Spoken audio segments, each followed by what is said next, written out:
Hello and welcome to the So Bet Punks podcast. This is episode 84 of the podcast, which is about meaning, transcendence and awe. That's episode 84, meaning, transcendence and awe. That was good, wasn't it? That was beautiful. Siobhan was just telling me that I should stroke a rose petal. Yeah. And then she realised halfway through saying it that she'd already told me to stroke a rose petal. Every time we get roses in the house, I tell you it, and you just never do it. I've done it so many times just to please you. And what else? You were telling me about a dream that you had where Ray Capo shit himself. Can I explain it more? No. Oh. And please go ahead. He's, I think, a mixture Ray of everything. Capo, from Youth of Today and Shelter, just in case you're And ill-educated we're moron. You ill-educated moron. Look up Ray Capo. He's a wonderful human being, even if you don't care about those bands, except you should care about those bands. No, you mustn't not care about those bands. That's not possible. I think if you don't care about Youth of Today or Shelter, I'm going to say it. You're a moron. Yeah, we've established this. It's a good way to start. No, I had a dream where we're going to see Shelter next, this Friday. And in my dream, we were you joined us on an auspicious occasion. Because we're going to see Shelter and Dillinger 4 this weekend instead of, sadly, going to Manchester Punk Fest. But because those two bands are better than everything in the world. So one of them's playing Manchester Punk Fest, so it's really only... Basically, we're not going to an entire weekend's worth of music just so that we can watch Shelter. But watch out, because if my dream is a premonition, Ray Capo is going to jump off the stage. I watched him jump off the stage. I was up on the balcony. There's not a balcony in the underworld, but there we are. And he did a big straddle jump. Like both his legs came up and hit his hands. I think he was guided by someone else. He's a 60-something-year-old man. I don't think he's quite 60 yet. He must be. No, he mustn't be, because he was very young. Youth of Today were like late 80s. He's going to be more your age. He's not my age. Fuck off. He's much older than I am, but he's not 60 is what I'm saying. He might be almost 60. Okay. He's a 50-something-year-old man. Who does yoga. He's a yoga teacher. But anyway, in my dream, he does this little star straddle jump thing, and he does it off the stage onto the floor, lands on his back. I'm looking down from the balcony and I see him looking up like in shame and oh god, and everyone's like, oh no, Ray Capo's hurt. And then a pool of urine just appears around him and I realise, oh no, Ray Capo has also wet himself. I feel really bad for him. So I throw down NHS issue towels. If you've ever watched in the NHS, you know what these towels look like. They have not changed. I throw them down to help him. Then I run down, then I try and help him, and I help him up, and I kind of force him up a bit, and I don't think he's very happy with that. And then Dave runs over going, Siobhan, don't, he doesn't want to help, he's so embarrassed because you didn't see it, but he's also explosively shit himself. I noticed the shit. Yeah, I didn't realise that. Because up on the balcony I didn't see the poo, and so he's shit himself, and that's fired up the back, and I look up the stage and then there's poo there, and then Ray Capo is really, really embarrassed and angry with me for trying to help him when all he wanted to do was just lay on the floor in his own excrement in shame. It does sound like our different approaches to nursing in some respects. I'm quick to run in and try and fix things. And then make things worse. Yeah. Whereas I like to take a step back. You let people sit in their own shit and go, it's fine, he's got to sit with that shame. Then they'll learn a lesson. For the record, when I was a nurse, I didn't make anyone sit in their own shit. No. But no, sorry, there was there wasn't really a but. No. There was a but. There was a but. I feel like you said something else stupid before we started as well. I was gonna do a triumvirate. Oh gosh. But I can't think of it. Maybe it'll jump into my head as we go on. I have a feeling that in the next hour or so I'll probably say something stupid. So I think we'll be fine. So that's the Sober Punks podcast, ladies and gentlemen. You can look forward to that. Well, there's people that write books about meaning and dreams, and I'd love to unpick some of our dreams sometimes. And one day, we'll get down to a future episode? Maybe. Or maybe we should just pick apart my dream now. Probably shouldn't. I don't really want to know if Ray Capo's pooed himself. He definitely hasn't. Poor little Ray. You leave him alone. Right, let's start the podcast. Shall we? I think we probably should. Because I don't think we did a very good job of explaining meaning, transcendence and awe by your dream. Or rubbing a rose, although maybe rubbing a rose. Rubbing a rose is 100% meaning, and transcendence and awe. So we like to start every episode off by explaining to you what we have done in the last couple of weeks, which has brought us a sense of meaning, transcendence and awe. Siobhan, what have you done? Yes. You know how this goes. Two things that are lovely. One is I went to see my mum yesterday and we had a lovely catch up, and it made me realise that I don't think I've actually had a one-on-one conversation with my mum in bloody ages, and that is no one's fault. It's just that every time we... Well, it feels a little bit like it might be the husband's fault that you drag along with you. Not drag. I love your mother, you know that, but you know what I mean. Yeah, no, I think it's one of them things that because she doesn't live nearby, and so every time you go to see family, it's a very planned event, and so, you know, it's rare, so you'll come with because... there's no reason because I'm married to you. Yeah, because you're married to me. Gosh, and I have to drag you everywhere. But also, it also means that my mum's partner Adi is around as well.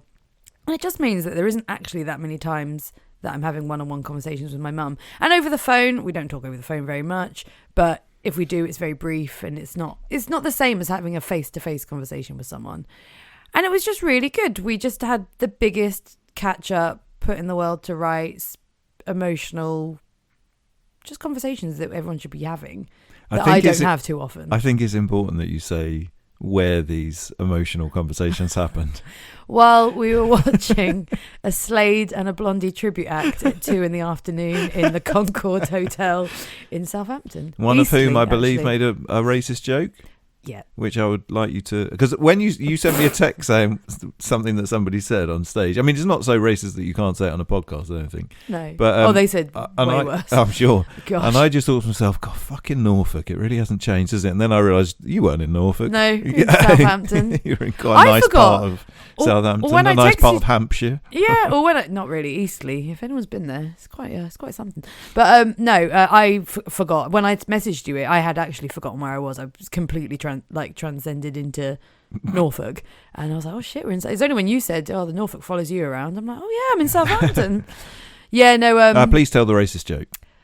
The guitarist was fiddling about with his guitar between songs, and he said, don't worry, I'm just playing the famous Chinese folk song Tuning.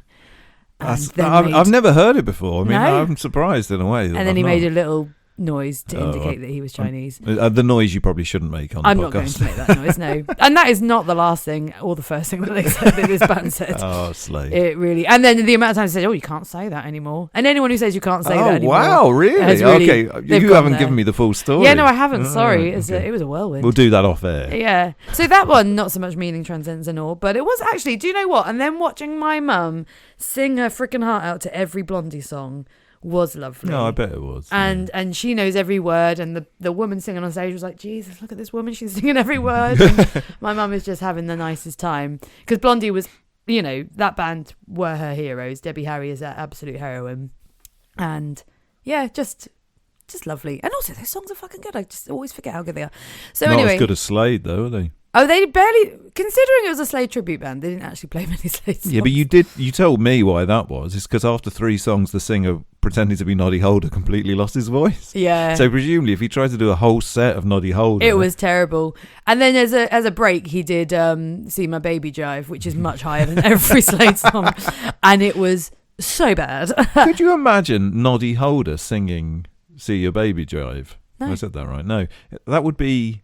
absolutely. I mean, that would be terrible. So someone pretending to be Noddy Holder, pretending to sing that song. Yeah, it was pretty bad. So that's it. There's one other. I just want. Wait, did they play any Gary Glitter? No glitter, no glitter. And I think, do you know what? They definitely practiced Pussies. it. They practiced it. Of course they did. Yeah. Well, actually, I say they practiced it. They didn't. I don't think they practiced anything. They can't messed sing, up so many songs. It was brilliant. Imagine Noddy Holder singing Gary Glitter songs. That would be fucking great. His voice is not as good. Oh, all right, okay. All right. Hard talk. But you know, it swings and roundabouts, isn't it? Voice not as good, but not a pedo. Not a pedo. Yeah, so. good point. Yeah. Maybe he should learn some songs, and then we can at least. Or not yet. Anyway, enjoy the glitter songs. Or not being found out. Oh, I've got my eye on you, Noddy. Let's not throw him under the bus. Also, Roy Wood is the one. But anyway. Let's not all glam rock people are pedos. But I reckon anyway, let's not do this. The other thing I just wanted to mention, because I think I might have more to say on it in another time, but just while it's with me, is I'm reading a Herman Hesse book at the minute. And the one I'm reading is Steppenwolf. And it is just... Get your motor running. It's where it's from. That's where they yeah, took of course that band it is. from. Yeah. And it literally means wolf of the steppe. And it just means that it's about a man who feels metaphorically that he is half wolf, half human by means of he doesn't fit in. And it's a book that is, I mean, I'm nearly finished, but I just want to like put it out there. It is a book about finding meaning and the struggle for finding meaning and not feeling that you have a place in the world for loads of different reasons. And this man is... Because you're a wolf.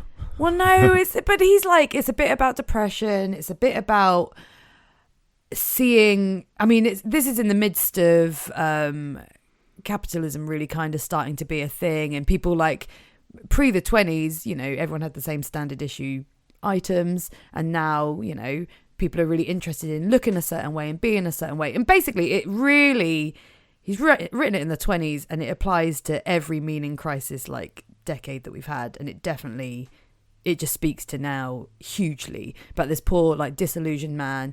He's talking to his friends about Mozart and Goethe and just all of these things, and they're more interested in the latest fashions and looking well, and he's just struggling to find people to connect with. And that's just only a part of it. I mean, it is just a huge book. And yeah, I just think at some point, I don't know, we should talk a lot more about Hermann Hesse, because I think he might be was a wonderful human being. See, I've never read any of his stuff, but I feel like he's someone he's written non-fiction too, right? Or it's like philosophy type stuff. Well, I don't know I assume he might have.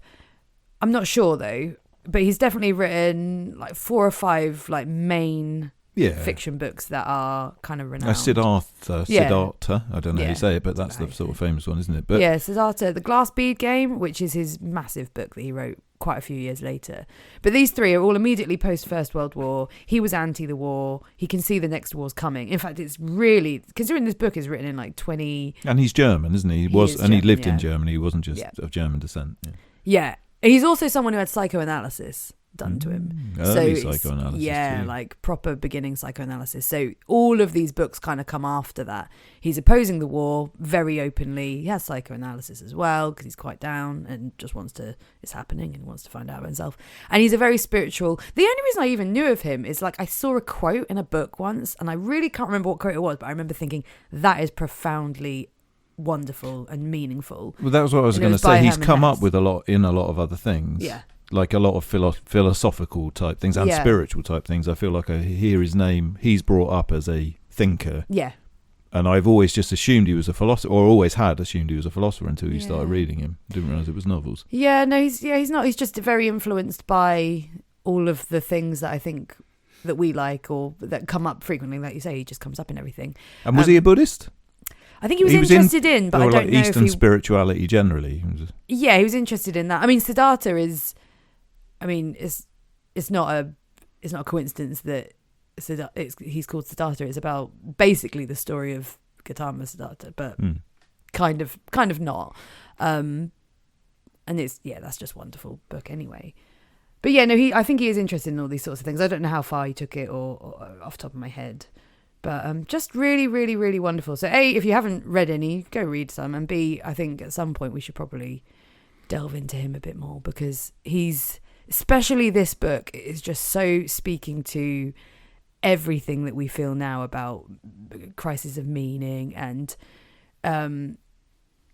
disconnection from people because other people are interested in far more plain and mundane things, and about bringing us back to what really matters. And I think this is a story about a man trying to do that. He's an older gentleman as well in this book, who's just really struggling through and feeling, I don't know, alienated. But it's really wonderful. I don't know, I'm loving it so far. I nearly finished it, so I can't really say much more than that. But it's definitely, when it comes to meaning and all that, that's the one. So yeah, long answer. How about you, Dave? What has brought you meaning, transcendence, or wonder, and any of the above? Well, funnily enough, this isn't my thing, but I just finished reading just finished reading 2 different Michel Houellebecq books. And Michel Houellebecq is a French author who's mostly famous for a book called Atomized, which I don't really like very much.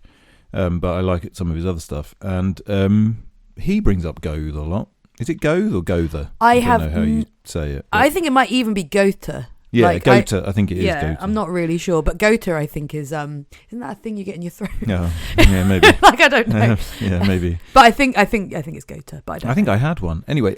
But yeah, and yeah, it's funny. There's two books I read with very similar names, and I keep getting them mixed up when I talk about them. But one's called Serotonin and one's called Submission, and I think they were written one after the other. And Submission, I thought was fucking amazing, absolutely brilliant. And Serotonin, I thought was, and it's just funny that someone. I mean, they're quite similar in so many ways, but one of them, Anyway, that wasn't my thing. But it's just weird that we were both sitting next to each other, reading a book that kept bringing up Gotha. Who I don't know a thing about, but I like when things pop up like that by people that you kind of think, I respect the things that you're interested in. So it's something I want to go look up, but I won't understand. So yeah, who knows? Who knows? I might. No, mine is not nearly as highbrow as that. Today I would like to talk to you, ladies and gentlemen, about the phenomena mostly known as country and western music. Little known, not very famous at all. Yeah, I know it's probably a new concept to most of you. And it's a brand new style, actually. The kids are digging it, as far as I could make out. I think the kids are actually really digging country at the minute. Is that actually true? Yeah. Are you not being funny? I'm not being funny. Is it because of Taylor Swift, though? That's not the sort of country No, I and don't western think I'm it is. talking I about. can't name the person that did this, but someone sold out a couple of nights at the O2 recently, and I know lots of people that went. I don't know who it was, and they are a through and through country and western. There's two very different. Well, I don't understand this. I'm now talking about something I don't really understand. Basically, I like two people, but we'll get to it. But I mean, with country and western is a funny. I immerse myself. Well, but there's a very pop side of country and western. Oh, that's what I mean. It's a big range, which is like very unpleasant to listen to, without question. I mean, there's no. It's sort of like, you remember when The Offspring had some number one hits in the sort of early 2000s when they really went like tried to do pop. Yeah, Pretty like Fly for a White Guy, and there was another one. And it's kind of like the equivalent of Offspring's first album, and Offspring doing Pretty Fly for a White Guy. That's the country and western music, because they're similar in a lot of ways. Still the same. Well, I think the same four people making music, still using the same instruments. The singer still sounds like the same singer. Like everything still is got fun. the same sunglasses. Yeah, they're wearing the same clothes. But there's something but they're chalk and cheese. I mean, there's no comparison between the two, but it's the thing that you can't quite place. You can place what's different about them. Yeah. But it's not. But fundamentally, if you break it down to its parts, it's the same thing. It's the same band doing the same thing, except they're a million miles away from each other. Mostly in their intent. Million miles away. Whoa. That's an Oasis song. Not Oasis, Offspring song. You've just done it. You've just done it, David. I've just done it again. You've just done it. Should we just call it a day then? Smashed it. Probably would be better before I start talking about country and western. Yeah, no, go at it. So, I mean, we've talked a little bit about how we very recently started listening to a lot of heavy metal. Yes. And it's not certainly something that I've done in the past, but I think I'm open at the moment to listening or just generally experiencing things that once upon a time I would have just written off entirely and appreciating them for what they are. And maybe trudging through the shit in order to see if there's anything good. This is 100% you just you're excusing yourself for the 3 Disturbed albums you bought the other week. Shut up. They're already in the charity shop bag. Yeah, I know. Sorry. Throwing you under the bus twice this week with that. I'm so sorry. Carry on. We met up with some old friends of ours who are punks, and I can't remember what it was, but I said something like, I can't remember. I said, we were talking about gut health, I think, and I said, we have changed a lot, but don't worry, I'm not sort of turned into a completely different thing. And although the my new friend Disturbed said, song is amazing. No, my friend said, well, as long as you're not going to start telling me, you're not going to suddenly start trying to sell new metal to me. And I was like, well, actually, the new Disturbed song is really good. And he just looked at me aghast. Yeah. And he's a very open-minded man. Anyhow, the point is that I heard, I don't even know how, actually. I heard a country and western artist who is extraordinarily well known, as far as I'm aware, so maybe people know him. I don't know what mainstream music is anymore, or what it looks like, or how much people hear. And I don't know if the concept of mainstream music doesn't really exist anymore, because I suppose it's whatever your algorithm tells you is, there's obviously popular stuff, but it's it's not like we're all watching Top of the Pops every week or whatever. So, or MTV even. So, I know. So I've no idea whether people know this, but a man called Jason Isbell, who used to actually be in Drive-Thru Truckers, who were kind of like sort of countrified, but fundamentally an American indie band who aren't entirely uncool. It wouldn't be embarrassing to say that you like them, I don't think. Anyway, I really liked his most recent, or a couple of his songs of his most recent album. I bought it and it was brilliant. I've gone back and bought some of his earlier ones, and there's diminishing returns, I would say. But the most recent album, or I think he's just released a brand new one, which I haven't heard, but the one just before it, Weather Vanes, I think it's called, Weather something, is fantastic, absolutely brilliant. Anyway, so I've been listening to him a bit, and I keep going back to him, and I sort of but you don't like it very much, so I'll put it on, and I'll get obsessed with it, and then I'll sneak it back into the CD collection and let you listen to, your Disturbed albums or whatever it is. But he keeps coming back. He keeps coming back, and I thought to myself, I'm being stupid here. I should try and find out about country and western. So I did. I bought a magazine called Country and Western Life or something from W.H. Smith's. Yeah, you did. And I thought it didn't look good. It wasn't very well written. There's nothing positive about the magazine that I can say, except that it just had a list of loads and loads and loads and loads of different country and western albums of artists. And obviously, I, punk as fuck, don't know. With your don't know any, like, even the name. It's like entering a bog of eternal despair. Like I've no idea. I couldn't name you a country and western artist apart from one who I really like. So I'm like, well, if I can just get people's names, and then I can kind of just YouTube them a bit. See, I'm not that comfortable about that. I'd far rather read a review and go and buy an album. But I'm glad I didn't. I'll explain why in a minute. So I checked some out. There was a lot of shit. Don't get me wrong. My YouTube algorithm is now totally fucked. Yeah. But I did find one that I really liked. Yay. And his name is Sam Outlaw. And I did not know that was his name. I think he's a bit of fun, actually. He seems like a bit of fun, I think. I think he's a bit of a joker. But his songs aren't jokes at all. But it does sound like proper. It's proper country and western, but I think it's really good. So I bought his album. It's very good. But the reason why I say I'm glad I didn't just read reviews and then buy things is because in this country and western magazine, they said things like, oh, this is the real stuff. This is real traditional, real dark country. You'll really love it. Yeah. Or he didn't say you'll really love it. That would be a shit David review, Cullen, I you're suppose. going to really love this. But, fundamentally, it was described. The words that we used to describe some of these albums were like, yeah, that's the sort of stuff I'm looking for. That sounds a bit right.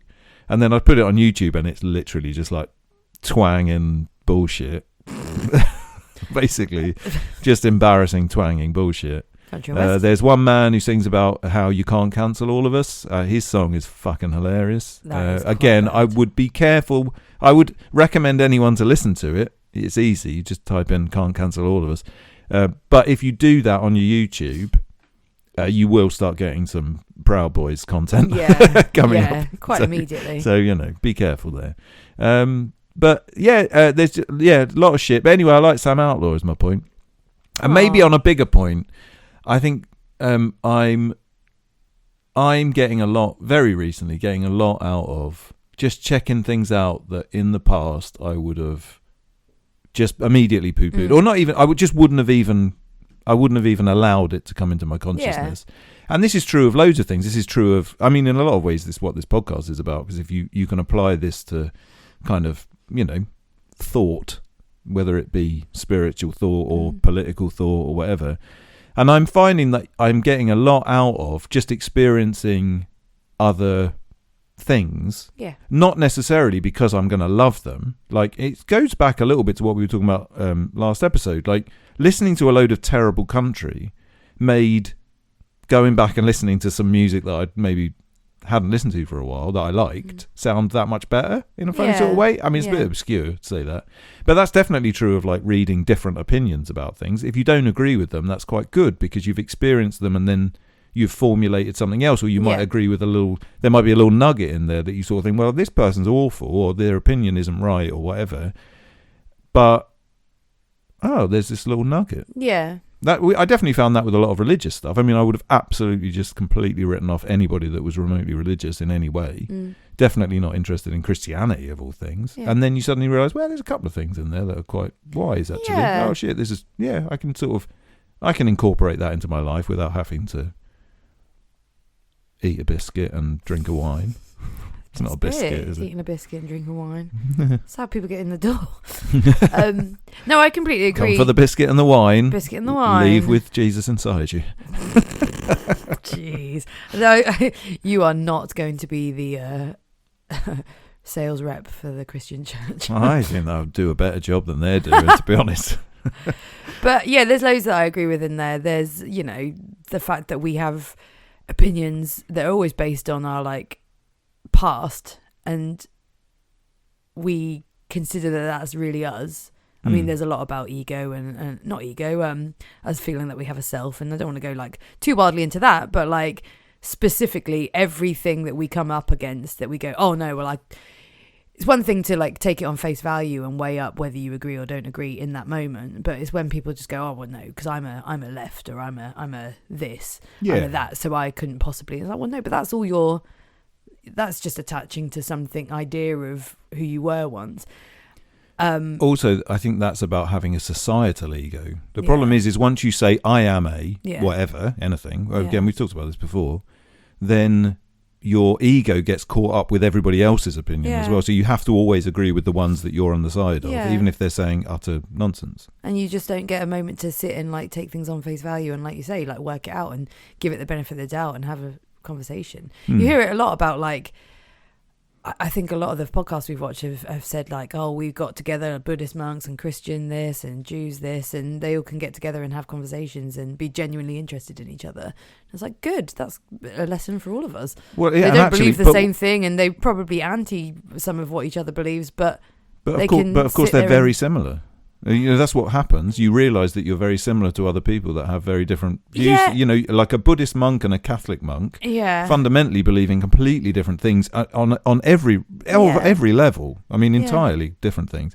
But lifestyle-wise, of course, they're quite similar. Of course, they're seeking the same sort of thing. Of course, it's just fundamentally a cultural difference in a way. And sometimes you can speak to someone else with a completely different opinion to you, but it can make you think differently about your own opinion in a positive and a negative way.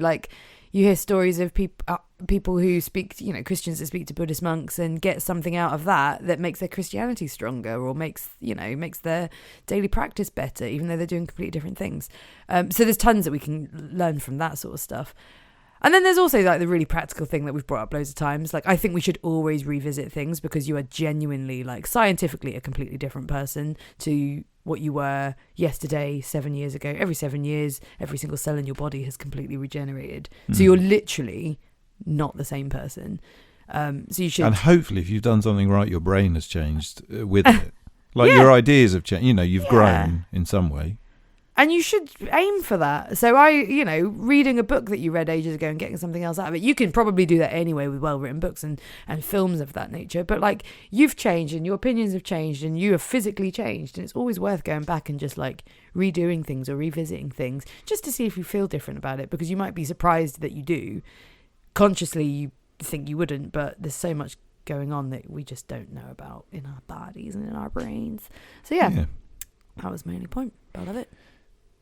Have I done the bad religion 80% of people are idiots thing on this podcast? I can't remember. I don't think I think it's one I've always wanted to do, and I think that maybe this is appropriate because it goes back. I mean, you've gone away from it a little bit, but that societal ego thing I think is quite a.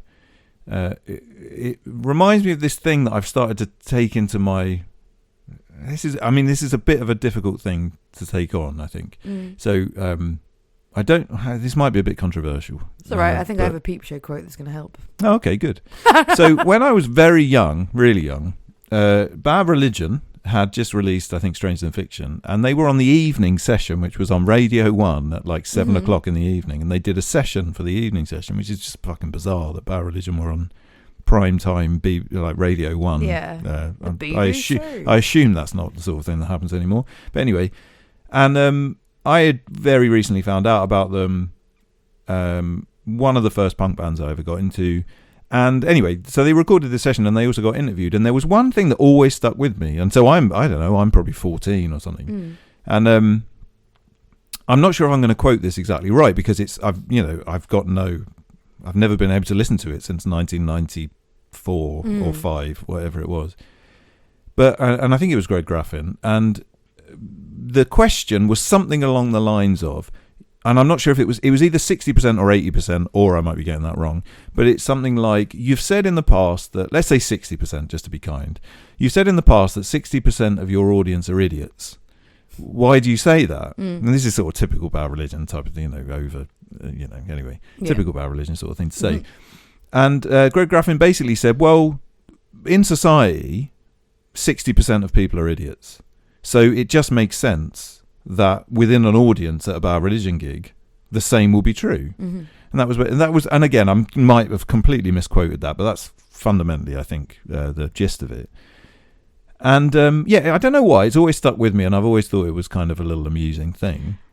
Well, I think it's because we decide sometimes, if someone said to you 60% of people are idiots, you would immediately go, well, I'm the 40%. Well, yeah. And so, that wasn't quite the point I was making. Well, but no, yeah, but it you're can't right. be true for everyone. It's just good because he's saying, like, we're a right on band, and so our fans will be potentially pretty right on. Yeah. But what he's saying is, even within our group, who you would think would be pretty okay, the 60% of people are idiots. Very likely that 60% are still idiots. And I mean, I've read a few Greg Graffin books and obviously seen what happens about religion following around this time. I think probably Greg Graffin's a bit of an idiot, but anyway, that's neither here nor there. The point is I'm more in a metaphorical sense. I think it's quite a useful thing to keep in your mind, because the thing is what we definitely do now is we assign ourselves a thing, or a number of different things. So, identity things, and I'm not identity with a small I. I'm not really talking about identity politics. I just mean just what we see ourselves as. Yeah, and we see ourselves as a thing. Yeah, and we assume that, and therefore, once we've signed up to that thing, then everybody that says anything in the name of that thing is right. But of course, that just cannot be true. And I think it's quite healthy to apply the 60% of people are idiots thing to anything, even things that even things that are like absolutely sewn shut as far as what opinion you should have about it. 60% of people, or pick a different number if you'd rather, 20% of people even within that contingency of whatever, and I'm not going to name anything, are going to be idiots. And so therefore, if for example you say I am a whatever. Let's pick something that's not too controversial. Let's say I am a punk. I don't think anybody thinks this way about punk, so it's probably a bit of a useless example, but apply something more controversial to it. If you then say, so everybody that does anything in the name of punk, I've got to get behind. Oh no, fuck it, actually. Here's something not too controversial, because punk doesn't really work. I'm an anarchist, or a communist or something. So everything anybody does in the name of anarchism, I'm behind. I'm going to join their protest. I'm going to go and do whatever. The problem is that 60% of anarchists are idiots. So you need to be able to, if you're an anarchist and you've never said to yourself, what that person is saying in the name of anarchism is fucking dumb, then you're not critically thinking about anarchism. Yeah. And you have to apply, I think you genuinely have to apply that to everything. The really uncomfortable aspect of that, of course, is that what that means is that 40% of the thing that you hate, 40% of the people that believe the thing you hate aren't idiots. Yeah. And that doesn't mean you have to agree with them. Yeah. I'm not saying, 40% of racists are right by any means. Racism is wrong, full stop. Yeah. But 40% of the people that you would consider racist aren't idiots. Yeah. They've thought about it in a way and they've come to a different conclusion. That doesn't make it all right. It doesn't mean that you should celebrate them or but say... they're not dumbasses. But they're not, I felt this when we watched that Flat Earth documentary. Because some of those people, you're just like, I feel bad for you. But some of them were like, no, some of these are scientists who have bona fide, like, critically thought about what they believe. They just believe something that is entirely different to me that I personally think is dumb. But they've really, they're in the 40% of their group. But Flat Earth is a really good example because Flat Earth is dumb. I mean, there's no question. No one, apart from the people that believe in it, like you can see without question because it's an actual scientifically provable thing that is there's no doubt. Yeah. So flat Earth is dumb, but yeah, like you say, that doesn't mean that the people that believe in flat Earth are all idiots. Some of them mean well. Yeah. Some of them are, empathetic, caring, thoughtful people that have just had a load of different experiences to you and I, and have experienced different facts, which may also be, the facts themselves might be wrong, but that doesn't mean that the person is an idiot, I think this comes up when we come across in the modern world, and definitely what I would have once thought, when you come across like a really amazing, clever modern day thinker who then goes, and I'm Christian. Yeah, like I'm devout actually, Catholic, we've covered this, haven't we? Or I'm a conservative. We had that not too long ago 100%. With Christine Rosen. She was like, she was saying all of these wise things, and she went, "Well, of course, I'm very conservative." I'm very conservative. I'm like, what? Yeah, it's true. I've said this about when we, listen to Rory Stewart speak, or when I read about him and what he says. I'm just like, shit. Like, here I am enjoying what he's saying, and I'm like, but you're conservative. And it's the same with Arthur Brooks, watching Arthur Brooks in interview, being like, gosh, I really, everything he's saying philosophically makes so much sense, and I really enjoy it. And he's a scientist, and he's really behind all this. Devout Catholic. And I'm like, and a bit of me, my little judgment brain went, but why? But you're not stupid. Yeah. So why? And it's just really silly that we, it's not silly, but the things that we kind of preform. But that's that bit that you've just described, where you think, oh, hang on a minute, you're not an idiot. Yeah.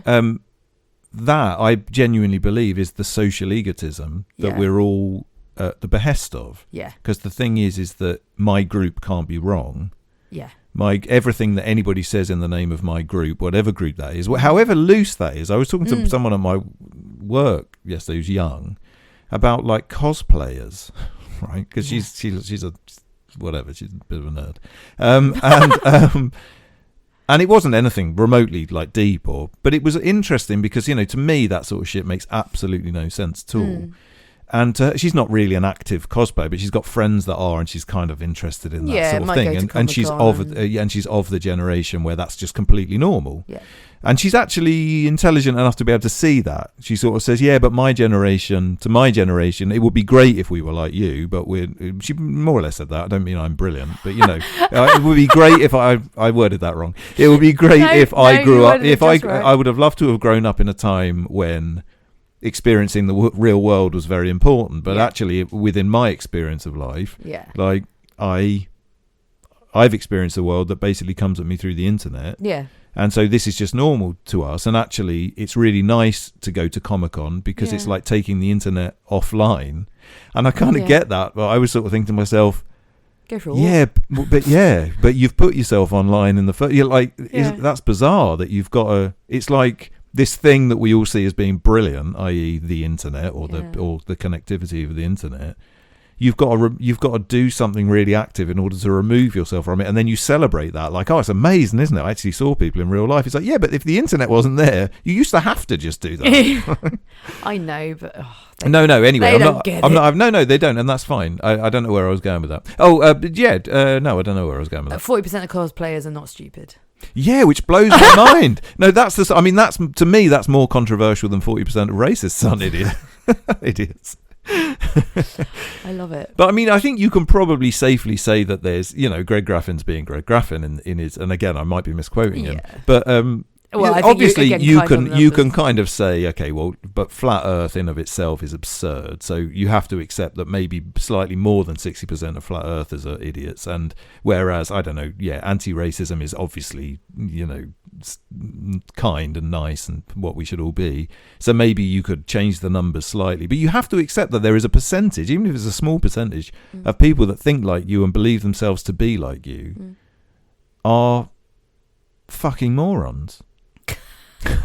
It's the third moron drop, I think. But it's true. It's everything that's against black and white thinking, isn't it? Black and white thinking is all or nothing. It's 100% of people who are like me are correct. Yeah. And 100% of people against me are stupid. But that's because critical thought, I think, has been outlawed a little bit. Critical thought, I think, is seen as a kind of... Well, I don't know. I'm not sure how it's seen, but it's definitely not popular. Definitely. And I think, I don't know much about this, and we're definitely not going to get into the reasons behind this, but you hear of it in American education institutions at the minute. Like, critical thought is dangerous because it butts up against some things. Well, it's colonialist, I think a lot of people would argue. But then identity politics and all this kind of like, there's a bit of they're kind of at loggerheads with each other. And it's probably not worth getting into that. But I think it is worth it in the context of this black and white thinking. The thing is that critical thought could be colonialist, and it could be problematic in some ways. But that doesn't mean you should just get rid of it. Shouldn't do it. Yeah. And I think that's the problem. It's throwing the baby out with the bathwater, I suppose. And you're right about this societal ego stuff, because it's also the pressure. So if you identify as left or anarchist or whatever, and then you say, I don't know, something that's slightly opposing that, you're not going to be celebrated for, or you're not even celebrated, sorry, you're not going to have someone come up to you and be like, I'm interested as to why you think that, even though I don't agree with you, let's discuss it. You're going to be banished, you're going to be shamed, and you how dare you if you don't agree blanketly with the thing that we agree that is definitely incorrect. I think we're seeing this a lot with particular conflicts going on in the world at the minute, where it's just an assumed fact that we need to say these people are right and these people are wrong, which I'm not even going to go into because I don't know the first thing about it. We could. But no. Well, what I'm going to say is, as someone who doesn't know the first thing about it, but all I am aware of is that it is very complicated. If I was to even utter that to some people, either side, that would be like, how fucking dare you? Like, it's not complicated. It's all this or it's all that. I think that's an ideal example. I think it's really hard, and I think I'm not saying either side's right, because I think everyone's really fucking horrible to each other. But I don't think anybody should be killed. No one. No. So I suppose the whole thing. So ultimately, that makes me feel sorry for everyone involved. Yeah. Oh, 100% is why. So anyway, I just think the black and white thinking that we apply to many things, that it's not black and white thinking. It's not you're right and I'm wrong. It's like, how could you ever believe that this couldn't be the case, or how could you ever think that side has anything good about them? And it's just on both sides. And you're just like, this is just so much harder than it is being portrayed. But anyone who says that will be labelled a certain thing. I think it's very dangerous. I think it's the end point of this. It's like, if I can't fit my opinions onto a flag or a badge, then they're not worth having. But of course, opinions about anything, if you can fit your opinions onto a flag or badge, then you're not critical thinking, and you're not nuanced thinking, and you're not empathetic to anybody. By putting on a flag or a badge, you're actively just following rather than thinking. Well, it becomes, the flag then becomes the thing that, the flag is then suddenly the important thing. And so even if your flag is you're obviously really in the right. Yeah. The problem is following a flag means that if someone does something in the name of that flag that's wrong, then you have to just go, oh no, either you say, and this is where you've seen this on the right for a very long time. Yeah. This is where people say, oh no, that didn't happen. Oh no. Or they've overplayed that. No. And you sort of have to do that because you're backed up against the wall. Whereas if you apply nuanced thinking, you can have a strong opinion and you can say, I fundamentally agree with this lot and not that lot. But you've got to have a little space to be like, but also I don't really like the fact that someone was raped and murdered by that side, or I don't really like it, or whatever. And I think that's, again, we're sort of talking around the thing. But I know, and I don't really want to do the thing either, because again, I don't know anything. But that is just about critical thinking, and it's also about being able to accept a little bit that, like, your opinions aren't absolutely always true in every single scenario. Exactly. And we definitely live in a world where not only do you have to believe that that's the case, you will, even if you know that that's not the case, you have to say that that's the case. It's something that we've mentioned tons and tons of times, and Arthur Brooks has already been mentioned today. But something he said, it was in the realm of making himself happier, but I think it's important for just being wise, is he said, I'm giving up half of my political opinions this year. Yeah. Because it brings me no joy. By having them, I'm having arguments. And by not having them, I'm having discussions and I'm learning. I'm just like, fuck yeah. There was some wise people on a podcast called the Sobet Punks that not too long ago were arguing for the giving up of politics and replacing them with kindness and thought for others, and And I think that's another thing that we could all do. Anyway, we've really gone off piste. Oh, I like it. I think it's been It's a good job because we haven't really got that much to talk about this week. No. My Peep Show quote, in case anyone gives a toss, it's not very exciting, is about people. And I think it's Superhands who's the druggie in the group. He goes, "You can't trust people. They voted for the Nazis and they like Coldplay." And I think of that when I think of people generally. Oh yeah, people. Well, people. I've met people. Well, yeah, exactly. yeah. So yeah, there we are. There we are. Some people are good. When in doubt, just think about all the people you've met. And you'll realise things are very confusing. What a world. Oh. So there we go. That was nice. So, well, I don't know. It depends. Might be controversial. I'm not really sure. I don't know. I think we skirted. So we're gonna. I don't think we were subtle. We were gonna move on and talk about failure. I think. Yeah. Were we? So, sort of, yeah. So this is sort of a continuation. If you've not been listening, welcome. But the last 2 episodes we've been talking largely about the silent meditation retreat that we went on. We're not really going to continue talking about that too much, but I think it potentially is going to be something that's going to come up a lot generally on this podcast.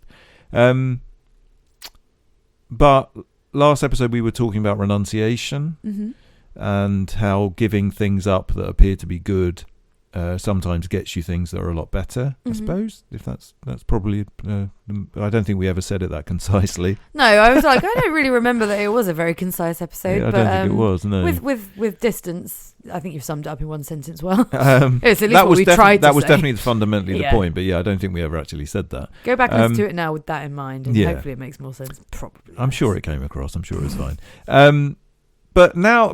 So since we've obviously got back, how long has it been since we got back? 6 weeks? No. Oh, not even that much, is it? We got back on the 16th of March, so it's been about a month. Oh, actually less than a month. Yeah. We're recording this on the auspicious occasion that is the 14th of April. 4 weeks yesterday we got back. So we've tried to continue this practice. And we've had some challenges, I suppose, along the way. And I think it's worth, so the challenges are very specifically about the practice that we've tried to continue from the silent retreat. Yeah. But that's kind of a stepping off point, isn't it? And more or less we're talking about how hard things can be and what failures we've had and what successes we've had and why it's important to fail in order to continue on. And something about the process of habit forming, because everyone, especially like we talked about this a lot at the beginning of the year, when you want to make a positive change, and it's about we're actively in the midst of trying to implement something into our life that we know to be positive, but it's about the practical and the just the challenges and the goods that are around that. And it's just been a very tangible thing for the last 4 weeks that has felt like a lot of failure. But it's just about unpicking that a little bit. Well, so we don't really talk about... So after about the 3rd time we meditated together after we got back, and every time I would say to Siobhan something along the lines of, how was that? Yeah. Is that right? You got grumpy and told me we weren't allowed to talk about how it was because we were supposed to. No, I'm being dramatic, but because fundamentally, and this is maybe an interesting twist on this, is that the thing that we're trying to do, which is an hour's worth of meditation, which is fundamentally a body scan, we'll leave it at that. I think, and with some breathing exercises, not exercises, but concentration on breath. Yeah. The idea of it is that no matter how it goes, like almost the training of it is that no matter how you feel or how it goes or how much pain you feel or how much pain you don't feel or how good you feel or how amazing you feel or even if you hit some sort of, bliss. Yeah. That you react to it without any feeling. With perfect equanimity. Exactly that. Yeah.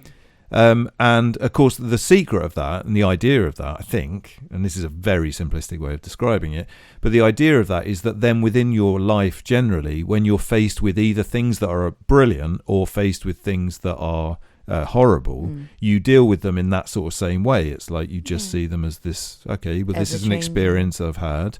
and that's going to change. I'm not going to feel this way for very long, and then I'm going to feel this way. And so the way that works is that on the one hand, so this is a very Buddhist idea about suffering, is that life is suffering fundamentally, because if you experience something you don't like, you wish you weren't having that experience. And if you experience something that you do like, you wish that you could keep having that experience. Both of those are actually fundamentally the same thing, and they're putting you into a state of suffering. Yeah. I think I've described that pretty much. Yeah, it was very succinct. That was good. And well, after last week, I thought we needed to be succinct at the outset. But yeah, and so what you're doing is you're training your mind to basically face anything with like equanimity.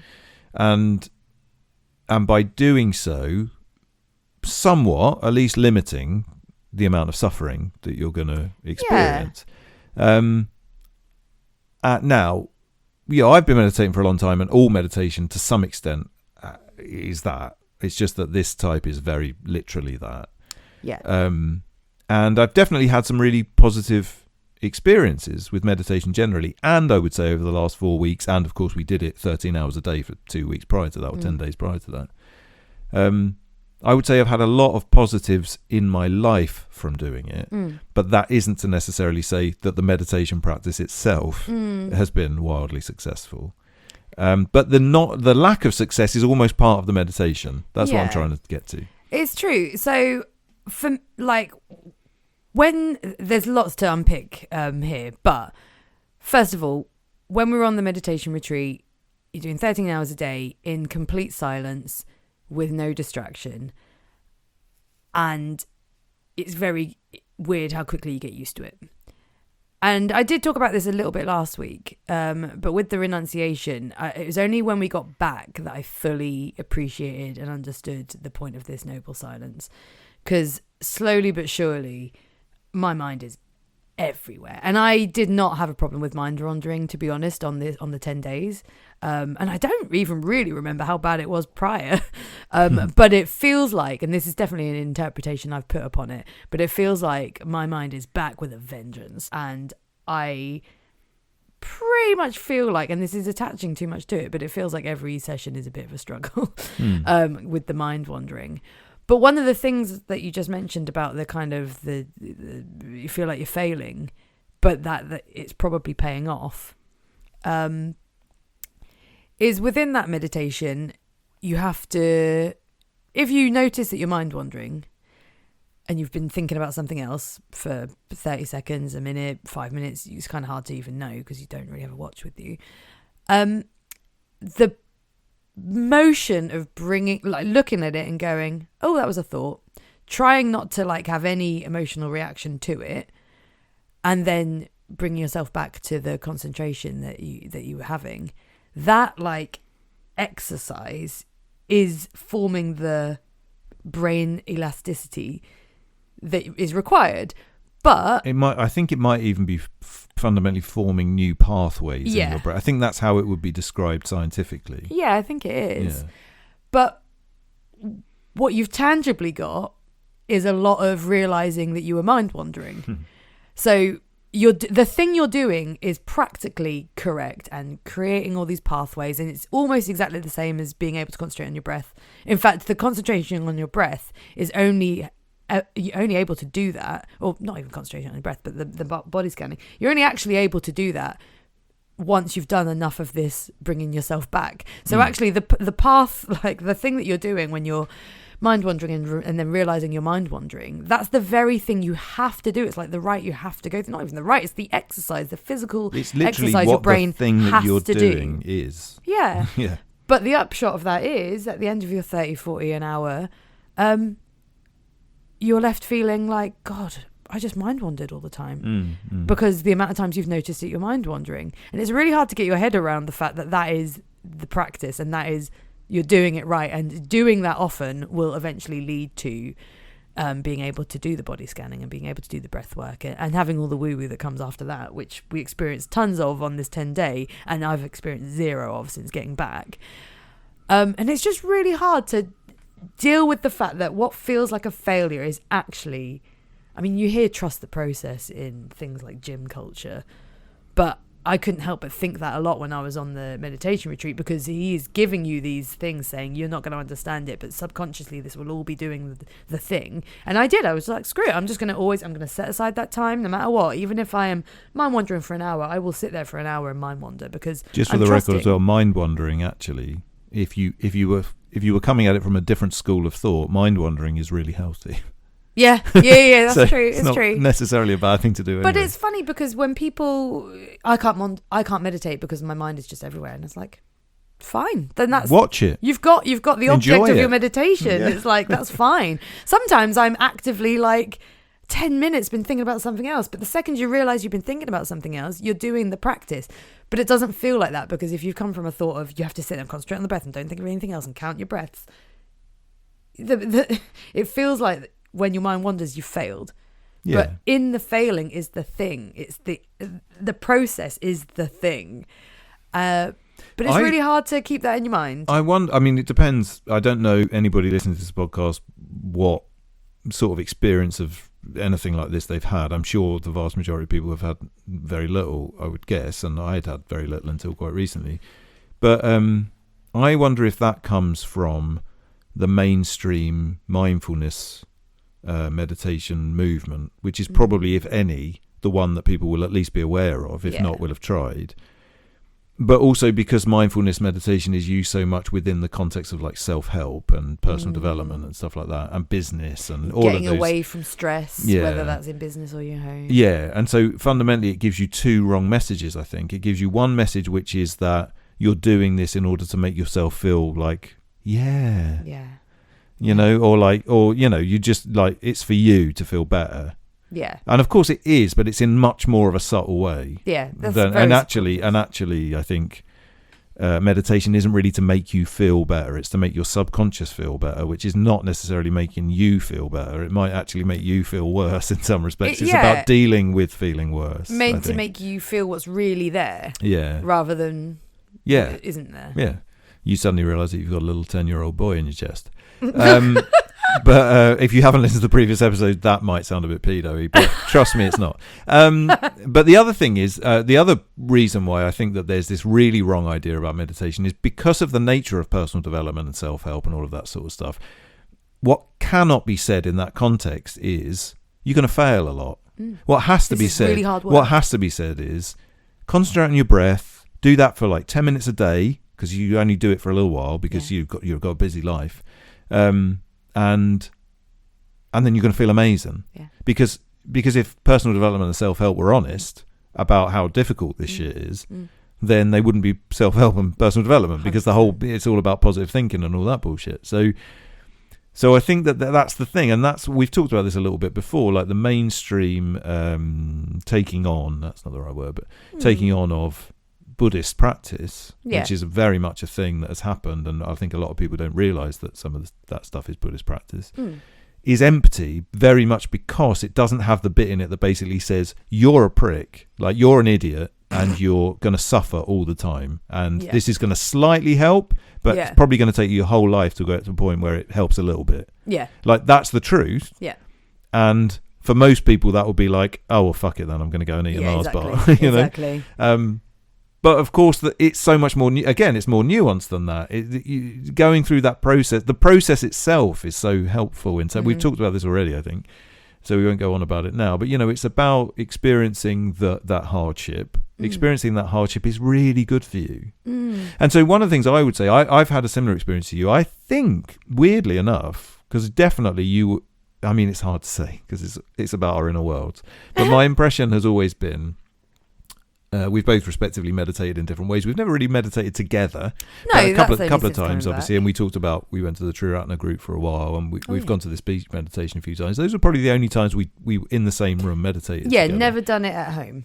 But certainly how we've in that past, when we've talked about those experiences and also our own practice that we've done on our own, I think you've always appeared to be, and I don't think you were, I'm not suggesting you were lying or anything, but you've always appeared to be much more able to concentrate than I have. Yeah. Oh, and I 100% was before coming back from this 2 weeks and then trying to do it again. I think for some reason it's gotten worse. But I want, well, no, but I don't, it probably, it probably hasn't got worse. Probably what's happened is you've now experienced how good it can be. Yeah. So you've taken a step back, but you haven't taken 5 steps back to where you were at the start. Yeah, that's almost definitely true. But also, I think since we got back, we talked about this a little bit last week as well, and it's probably a lot about what distractions we both respectively have in our lives. But mine hasn't been perfect by any means, but I can see a vast improvement on how my brain was before to how it is now, in the context, in every context, but in the context of meditation practice. And my brain used to do, I've said this already, but do 10 minutes of meditation in the morning, and from breath number 2, I would be thinking about something, and then the bell would ring on my phone thing that I've got, and I would have just been thinking about that thing. I'd be like, fuck, done it again. And and I said this as well when we first came back from the meditation retreat. When we first started doing that 13 hours a day, I had 3 different things going on in my head at all times, and none of them were the meditation. They were just other things. I'm singing songs, I'm thinking about something at work, I'm thinking about where you are in the room. That's what, I'm thinking about all the pain in my body. I wasn't thinking about anything to do with the meditation at all for 13 hours for about 3 days. So in that context, probably I've had a different experience because I wasn't as good at it as you were, and so therefore I've improved, and I can see that improvement in probably a clearer way. But the thing that I would say, and I might be fooling myself, but honestly, does it matter whether you're fooling yourself or not? This is what I genuinely believe. My experience of the world has been so much easier to handle. It hasn't made me happy all the time by any means. It hasn't made everything go away. It certainly hasn't made any of the stresses or whatever go away, but my ability to deal with small individual little life experiences has definitely improved. And I think as a result of that, so the meditation hasn't made me less stressed, but experiencing things that used to annoy me and now don't, or annoy me but just annoy me slightly less, is invaluable. It's made my life so much better. And I do think that I can't think of any other reason why it is apart from the meditation. I think also That's all I've done. There's a question here about whether, so when we went to the meditation retreat, the teacher, it's all recordings, little Goenka, and he says things to the effect of, this is all going to be happening in your subconscious. So you just have to dedicate yourself to the practice because you've decided that's what you want to do. And then he bangs on about how it's scientific, and he can explain it all. And to be honest, you can rationalize why it will work. Yeah, but just quickly though, I think it is important to say, because I don't think it did come across, but it's potential that somebody listening would think, oh, that's just an example of like cult-like behavior and woo-woo. But the thing is that does make practical sense. It's exactly the same as you go to the gym and lift some weights. This is 100% on day. Oh, okay, sorry. It's good. Quickly, but like on day 1, or any individual day, lifting the weights is making no fucking difference to you. But it is, of course. Yeah. But all it's doing is tiring you out, right? And making you possibly even feel worse. Yeah. Although that's not quite true, but sorry, go ahead. I didn't mean to. But there's a slight thing here. So someone arguing that will go, yes, but science proves it for the gym, and what science is there behind the meditation? Or there's loads actually. There is loads actually, but also what any gym goers out there, what science do you actually know about the fact that going to the gym is going to do this? So what I was going to say is, I've met some people from your gym, Siobhan, and you remember when we were talking about flat earthers? How you had to allow the idiot quota to be slightly bigger in certain groups. But idiots aside, there is an element of faith. But this is what I was going to say. So people would say for like religion and culty stuff, you're just blind faith. But we're picking and choosing what we attribute this stuff to. There is something about deciding that you are going to really try something out and seeing if your results work. And this is why when people go, I couldn't meditate because my brain would wander forever, I'm like, cool, well, that's half of it. Do you know what? If you sat down for 10 minutes and mind wandered for the next 6 months, I promise you at the end of the 6 months, there'd be a difference. But you're not going to know it day to day, and you're not going to feel it at the end of that 10 minutes. It's about trusting the process. And the other word for trusting the process is having faith. And I think, by the way, as well, it's faith with a capital F. Yeah. This is why praying helps people. Yeah. It doesn't matter whether there's a God in the sky or not. Yeah. If you pray every day, you're going to feel better. Yeah. But also, there's practicality to that. It's thinking out your thoughts. It's probably answering your own questions. There's so much to that. Like, I think gratitude. Praying is just, it's very interesting for all the reasons that aren't obvious to people who just poo-poo religion, who think they're genuinely speaking to a God. But anyway, we won't go there. But there is something about, like, we see faith and having faith as this, like, so far removed, stupid thing to do. But there are so many things that we apply it to already. And actually, they only work if we apply faith. So going to the gym, like you say, if you go and expect results in day 1, week 1, month 1, it's not going to happen. I was speaking to someone today about, we've both had a considerable amount of weight loss in the last, it's getting on for a year since we started changing our diet. It's almost exactly a year. And we didn't go into it with weight loss in mind at all. So this is half the problem, because anyone who's going into something with weight loss in mind, I guess it's quite hard not to feel this way. But it's really gradual. And it was about having faith that we were doing something that was going to help our body in some way, the whole gut health and all that other kind of stuff. And it's only because we trusted that something good would happen that we did it for so long. But you've got to really, like, apply yourself through challenges, through failures. And this is how I feel about this meditation.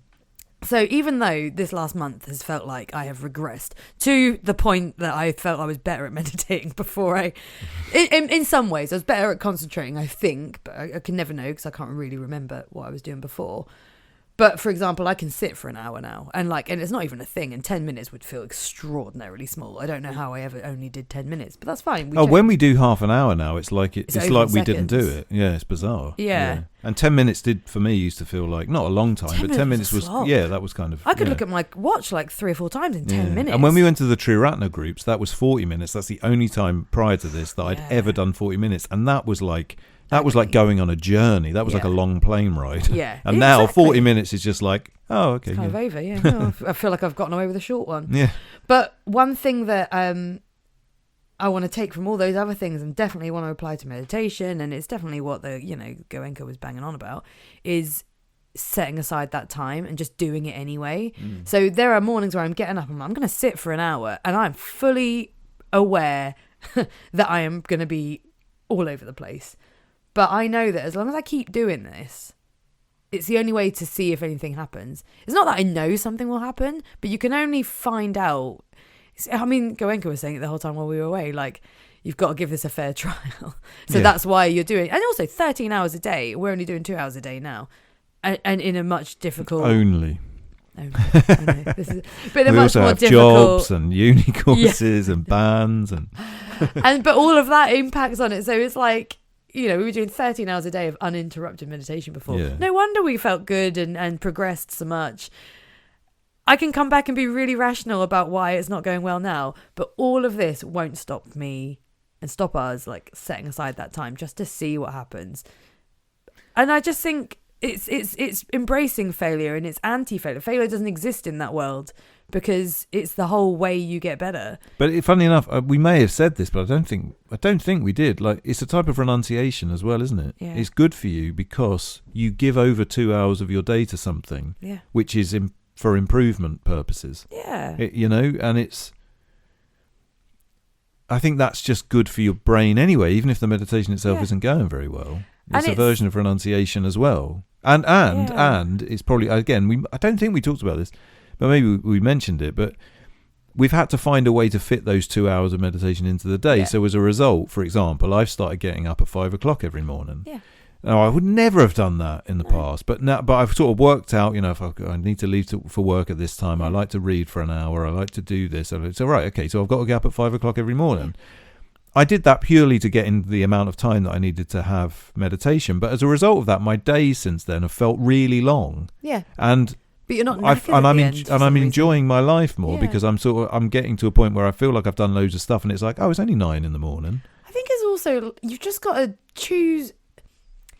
I think, I don't know, this is a slightly privileged position. It's not privileged, but for me it is anyway. You're so good at building a routine and being dedicated. And so sometimes when I talk about like eating better or the fact we're meditating for 2 hours a day, just so faced with people saying, I could not do that.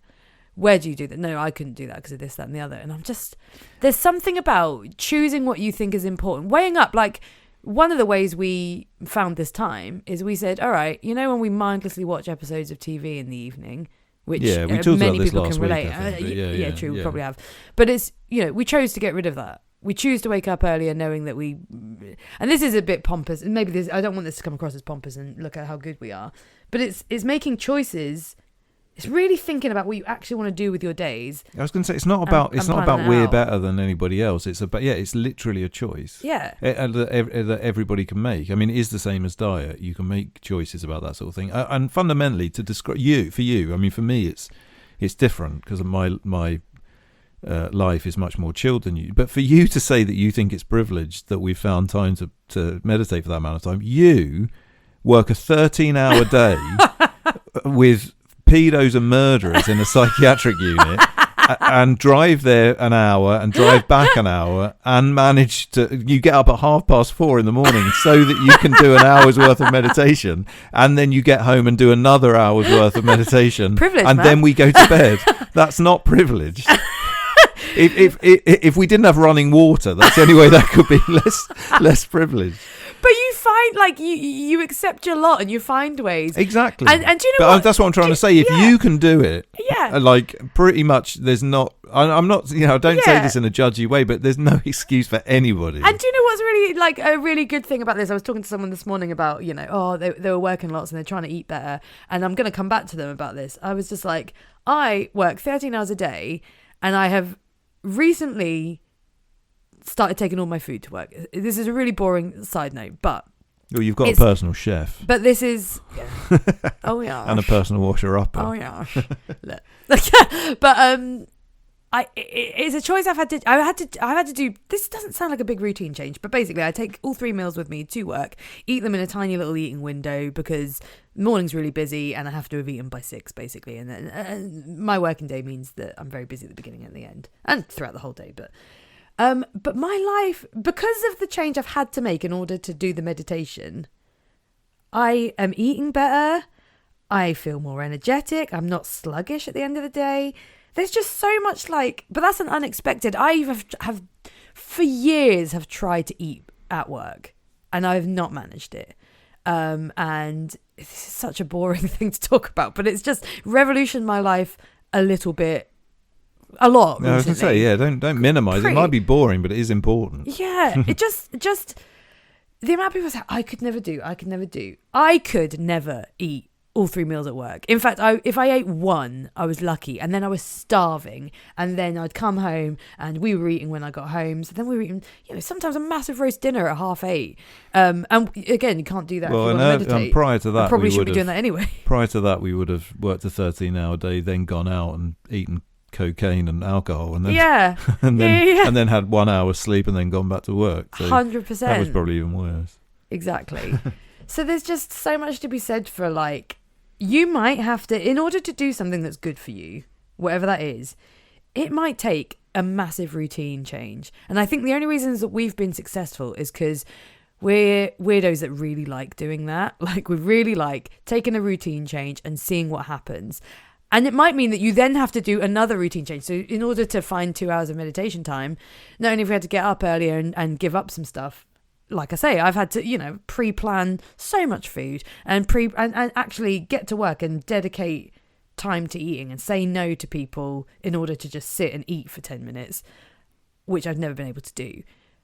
So tons of things have to change, but it's all trusting that it's worth doing, or at least give it a fair trial. You can only say that you've successfully tried something if you give it your full effort. It might mean doing boring things like pre-planning meals and changing your routine. But sorry, but it's just important to say, the thing is that, so the boring thing of pre-planning meals initially was like, are we going to be able to do that? Or we're not going to bother doing that. Now we fucking love it. It's well fun. We sit down together, we plan the whole week out, we work out who's cooking when, how much we need to make in order for, and we love it, and it's fun. That becomes fun, and you might say, "Well, you've just turned into boring pricks," and maybe that's true. Yeah, maybe we have. But it doesn't matter. Boring, does it? happy pricks. Yeah, exactly.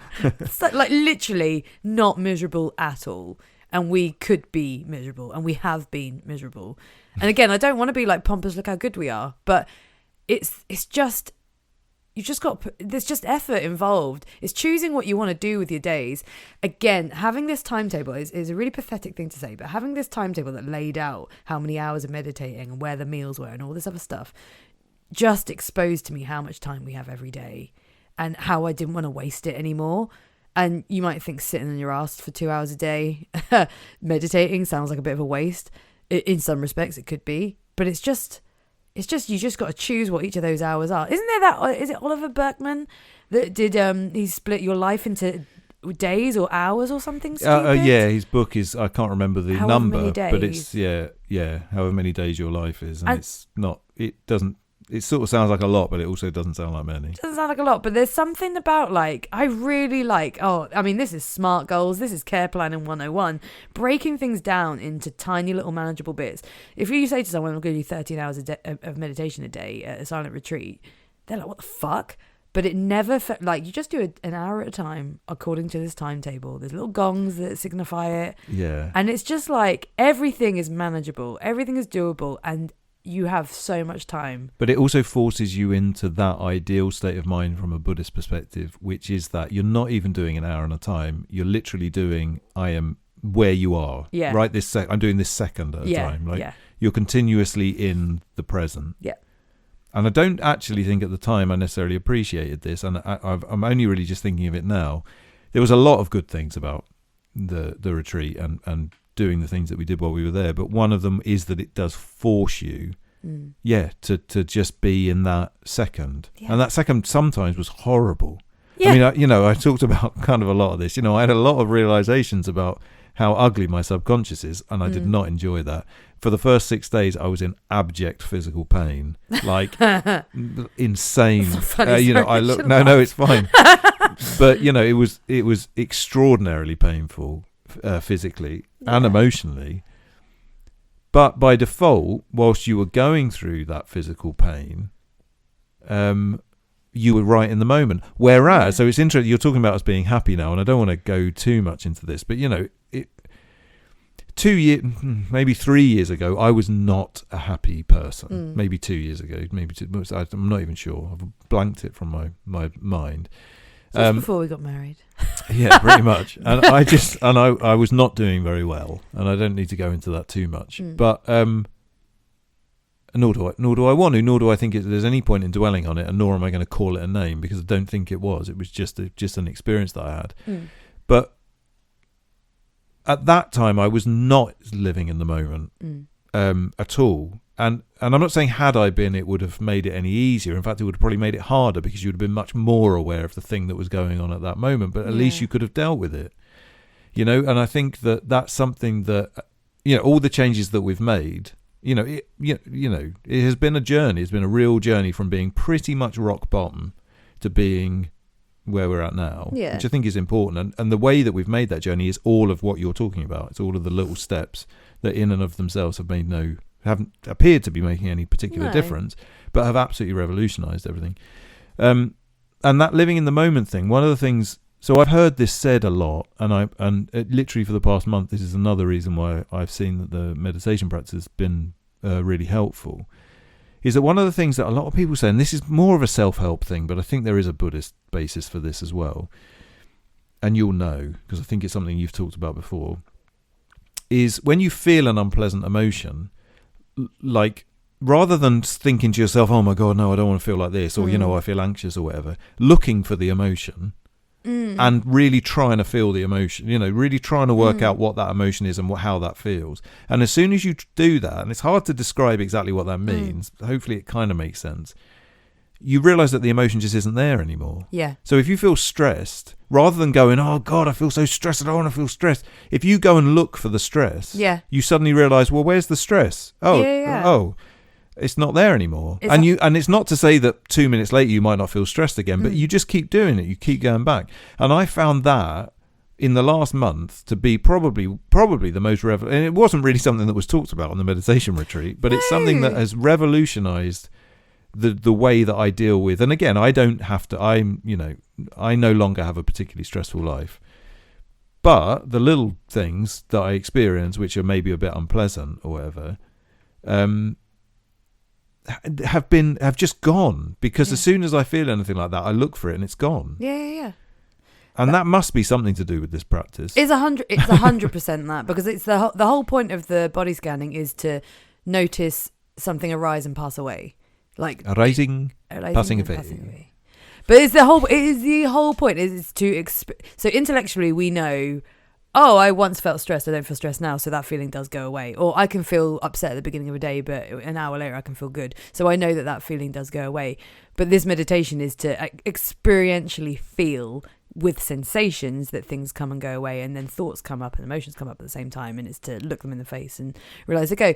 But a way to another version of getting to that, instead of going on a 10-day meditation retreat, is, although you should all do that. Everyone should do that. But in case anyone is in the slightest bit interested, Sam Harris, who we've talked about loads of times, he has a thing called the Waking Up app, and it's about exactly this. He's trying to teach short meditations to specifically not with any religious or spiritual kind of backing, although it can't help but have a bit of that because it's taken directly from that. And he's someone who's been on many silent retreats and done all this. But he's also a staunch atheist, and politically has some, he's always challenging sometimes. But this Waking Up app, if anyone's particularly interested in it, we can get you. But I already have it, and so you can give someone a 30-day free course. You can actually get it for free as well. You can't you? I think you can get the course, and then you can opt. You don't have to pay for it. Oh yeah, no, you can apply for like a scholarship or something. I mean, I get it half price because I think I just said I'm a nurse. No one ever checks these things. I am a nurse. Don't take it away from me. But one thing that he gets straight to is exactly this, and it's about when you have he was the first person that talked through a meditation where it's kind of mind wandering was the point, not something to be all feel bad about. And he would say, when you notice you're thinking, try and look straight at that thought, or try and find out who's even thinking it. And he goes, before you even get a chance to intellectualize that, you'll find that thought disappears. If you try and look at it, it will disappear immediately. He is exactly who I heard that from, and I hadn't realised until you just said that. Yeah. And it does, because you've done the 30-day free bit, and it is pretty immediately, because it is his kind of angle on things. He does bring in a lot of Buddhist stuff, but his angle on it is specifically about consciousness and about the eradication of self from a really scientific kind of like actual point of view. But it is magical, honestly. It's a weird thing to do, and it sounds like you can't do that, but you truly can. I remember the first time I was like, right, I'm going to look at this thought. The concept of, it's very abstract to look at a thought, but to even try and look at it, see it for what it was, before you even get... You can't even get that far, because the second you've noticed you've had a thought, the thought will disappear. And it's crazy because we hold on to our thoughts and our opinions and our identity, and you apply this, you extrapolate it out. It's insane that everything we believe that we are, if we truly look at it, just disappears. Yeah.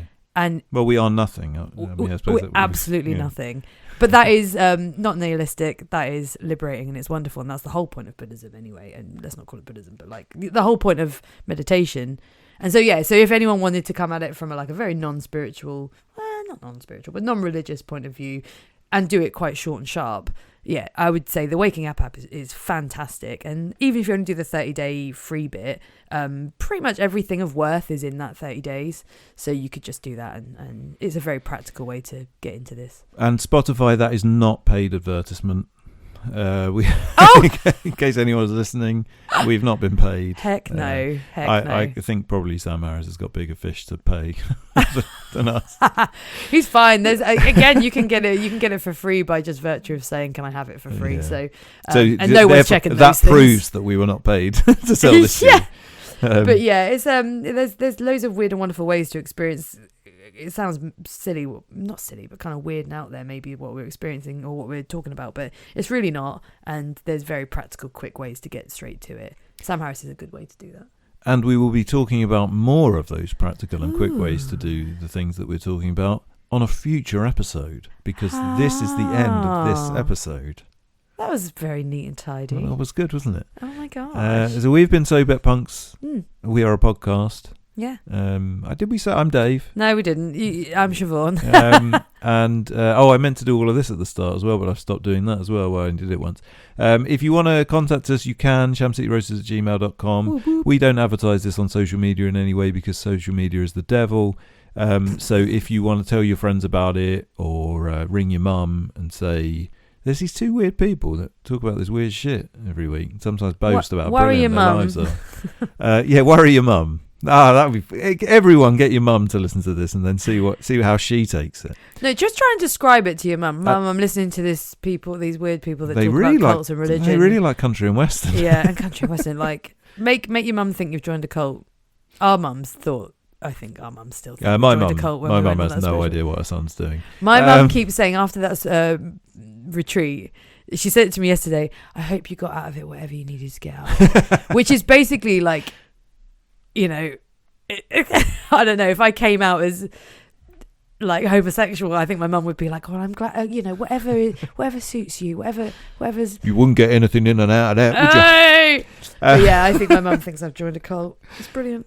Yeah, mine has no area of reference, so she'll keep managing to work it round to like she'll ask about, how do they make any money out of it? Yeah. And I'll say like, you don't have to pay, but people can pay if you want. I suppose people pay out of desperation, don't they? It's a bit like Christians going to church. And so she always brings it round to saying, it's a bit like Christians going to church. The thing is, what you don't realise is that my mum, who would never say these actual words, Christians going to church is basically like being called a cunt by my mum. So that's what I hear every time she does it. Anyhow, on that. So yes, get your mum to listen to this. See if she calls you a cunt. We'll see you in 2 weeks' time, every other Thursday. Yeah. And have a lovely time. Yeah. Have a pleasantry. And we'll see you soon. See you soon. Bye. Bye.